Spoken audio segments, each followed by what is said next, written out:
தமிழகத்தில் சட்டம் ஒழுங்கு சரியில்லை என்று சொல்லுகின்றார்.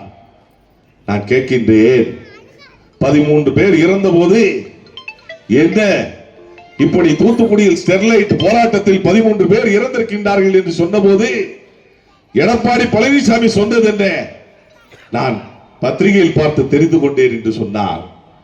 கொடநாடு கொலை வழக்கில் நான் இப்போதும் சொல்கின்றேன், மீண்டும் சொல்கின்றேன், கொடநாடு கொலை வழக்கு என்றைக்கு எடுக்கப்பட்டாலும் எடப்பாடி பழனிசாமி எதிர்கட்சி தலைவர் மட்டுமல்ல, சட்டமன்ற உறுப்பினராக கூட வர முடியாது என்பதை இங்கே நான் தெரிவிக்க கடமைப்பட்டிருக்கின்றேன். எத்தனை ஆதாரங்கள் அளிக்கப்பட்டாலும், எத்தனை கோணங்களில் நீங்கள் எதை செய்தாலும் சட்டம் உங்களை துரத்தி துரத்தி அடிக்கும். இன்று உங்களுக்கு ஒன்றிய அரசுடைய பாதுகாப்பு இருக்கலாம்.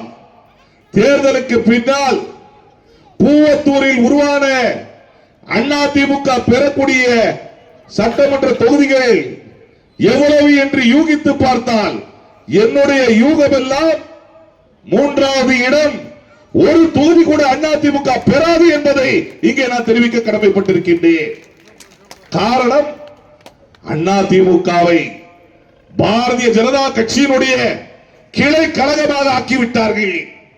தனித்தன்மை என்பதே இல்லை, கொள்கை என்பதே இல்லை, சொல்வதை கேட்டு நடக்கக்கூடிய கேட்பாளர் பிள்ளைகள் என்ற அடிப்படையில் இன்று ஒன்றிய அரசு என்ன சொல்கின்றதோ, கூட்டணி அமைப்பதற்கு ஒருவர் தலைமை கழகத்துக்கு வருவாரா, ஸ்டார் ஹோட்டலுக்கு வருவாரா?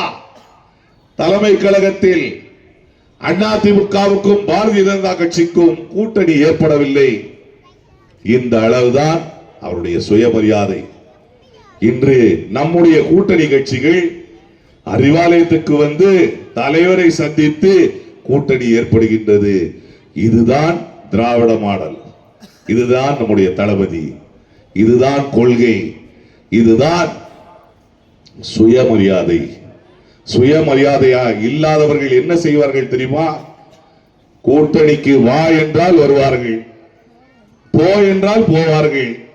இன்று கூட நான் தெரிவித்துக் கொள்ளுகின்றேன், 2 பேரும் சரிசமமாக தான் நிற்பார்கள்.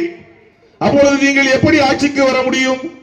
அதனால் தான் நான் தெரிவிக்கின்றேன், தலைவர் 200 தொகுதி என்று சொல்லியிருக்கின்றார். கண்டிப்பாக 234 தொகுதிகளிலும் நம்முடைய திராவிட முன்னேற்ற கழகம் தான் வெற்றி பெறும் என்பதை தெரிவித்துக் கொள்கின்றேன்.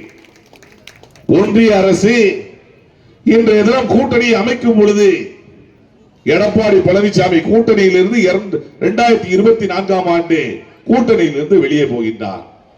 மீண்டும் 2025இல் கூட்டணிக்குள்ளே வருகின்றார். ஏன் போனார், ஏன் வந்தார்? விடை இல்லை. இதுதான் எடப்பாடி அதிமுக.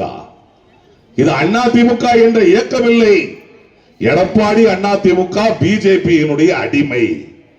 செய்திகளை உடனுக்குடன் தெரிந்து கொள்ள கீழ்கண்ட கேபிள் மற்றும் டிடிஎச் நெட்வொர்க்குகளில் எம்நாடு செய்தி தொலைக்காட்சியை காணுங்கள்.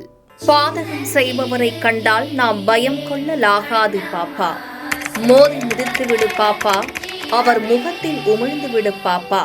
அண்மை செய்திகளை உடனுக்குடன் தெரிந்து கொள்ள இணைந்திருங்கள் எம்நாடு தொலைக்காட்சியுடன்.